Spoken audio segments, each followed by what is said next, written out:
అందరికీ నమస్కారం. ఆల్రెడీ ఎన్టీఆర్ గారి పౌరాణిక చిత్రాలు ఒక 10 చెప్పాను ఇంతకుముందు. అలాగే ఇప్పుడు జానపద సాంఘిక చిత్రాలతో మీ ముందుకు వచ్చాను. ఎన్టీఆర్ సినిమాలు అంటే ఎందుకు ఇష్టం అంటే, చిన్నప్పటి నుంచి భారత రామాయణ కథలు మా నాన్నగారు చెప్పేవారు. అందుకే ఆయన పాత్రలు అవి నాకు నచ్చేవి. అలాగే ఇప్పుడు నాకు ఇష్టమైన సాంఘిక జానపద చిత్రాలతో మీ ముందుకు వచ్చాను.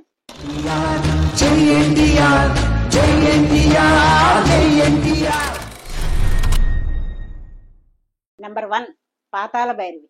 నేను మొట్టమొదటిగా చూసిన ఎన్టీఆర్ గారి సినిమా ఇదే. అందులో తోటరాముడి పాత్ర ధైర్య సాహసాలతో కూడుకున్న పాత్ర నాకు చాలా నచ్చింది. అలాగే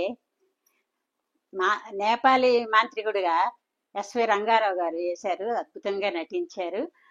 అందులో సాహసం చేయరా డింబక అనే డైలాగు ఇప్పటికి కూడా ఫేమస్సే. అలాగే ఆ రోజుల్లో 200 రోజులు ఆడిన సినిమా ఇదే. 200 రోజులు ఆడిన సినిమా అంటే మామూలు విషయం కాదు. నెంబర్ 2 మల్లీశ్వరి. ఎన్టీఆర్ గారు, భానుమతి గారు పోటీ పడి నటించిన ప్రేమ కథా చిత్రం.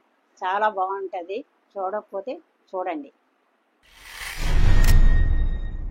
నెంబర్ 3 గుండమ్మ కథ.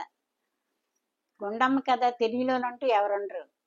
అలాగే ఈ రోజుల్లో ఆ సినిమాలు రావు కూడా. గుండమ్మ సూర్యకాంతం వేశారు. ఆమె పాత్ర చాలా అద్భుతంగా నటించారు.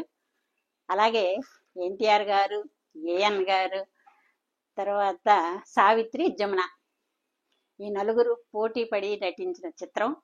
చాలా సరదాగా కామెడీగా ఉంటుంది. ఎన్నిసార్లు చూసినా చూడాలని అనిపిస్తుంది. ఇప్పటికి కూడా టీవీలో వస్తే చూస్తాం. నెంబర్ 4 జగదేగి వీరుని కథ. ఈ సినిమాలో ఎన్టీఆర్ గారు నిజమైన వీరునిగా కనిపిస్తారు. కృషి, పట్టుదల, సాహసం ఉంటే ఏమైనా సాధించగలము అని మనకి చూపిస్తారు. ఈ సినిమా చూడకపోతే దయచేసి ఒకసారి చూడండి. నెంబర్ 5 గులేబకవళి కథ. ఎన్టీఆర్ గారు జానపద చిత్రాల్లో నటనకి ఏమాత్రము తగ్గరు. హీరో హీరోయిన్లు నాగరత్నం, జమునలతో కెమిస్ట్రీ అద్భుతంగా ఉంటుంది. నన్ను దోచుకొందువటే అనే పాట ఇప్పటికి కూడా అందరి నోళ్ళల్లో అదే. నెంబర్ 6 మహామంత్రి తిమ్మర్సు. ఇది రియల్ స్టోరీ. మహామంత్రి తిమ్మర్సుగా గుమ్మడి, కృష్ణదేవరాయలుగా ఎన్టీఆర్ గారు అద్భుతంగా నటించారు. ఇది మన చరిత్ర. మనం తప్పగా చూడవలసిన సినిమా. తప్పగా చూడండి, బాగుంటుంది. నెంబర్ 7 మిస్సమ్మ. ఏఎన్ఆర్ గారు, ఎన్టీఆర్ గారు కలిసి నటించిన మరో క్లాసిక్ మూవీ. ఎన్టీఆర్ గారు చందమామలా ఉంటారు. రావోయి చందమామ అనే పాట ఇప్పటికి కూడా అందరి నోళ్ళల్లో నలుగుతుంటుంది. ఈ సినిమా ఈ తరం వాళ్ళకు కూడా నచ్చుతుంది. మిస్సమ్మ లాంటి సినిమా మిస్ అవ్వకండి. నెంబర్ 8 రాముడు భీముడు. ఎన్టీఆర్ గారు డబుల్ ఫోటో. ఈ సినిమా చాలా సరదాగా ఉంటుంది. రేలంగి రమణారెడ్డి కామెడీ పొట్ట చెక్కలేనట్టు నవ్వుతాం. చాలా బాగుంటుంది, చూడండి. నెంబర్ 9 రక్త సంబంధం.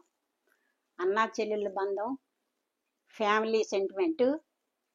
అన్నగా ఎన్టీఆర్ గారు, చెల్లెలుగా సావిత్రి అద్భుతంగా నటించారు. ఈ సినిమా నాకు చాలా నచ్చింది. నెంబర్ 10 యమగోళ. ఈ సినిమా చాలా సరదాగా ఉంటుంది. ఎన్టీఆర్ గారు యముడుకు మొగుడులా ఉంటాడు. అలాగే సమాజానికి చైతన్యవంతమైన మెసేజ్ ఇచ్చారు. ఇలాంటి ఇట్టి సినిమాలు ఎన్నెన్నో ఉన్నాయి. దానవీర సూరకర్ణ, బొబ్బిలి పులి, శ్రీకృష్ణ పాండవీయం, భూకైలాస్, మేజర్ చంద్రకాంత్, ఇలాంటివి ఎన్నో ఉన్నాయి. అన్నీ చెప్పడం కష్టం. ఇంతవరకు మా వీడియోను చూసినందుకు ధన్యవాదాలు. మా గుంపులో గోవిందం ఛానల్ని దయచేసి సబ్స్క్రైబ్ చేసుకోండి.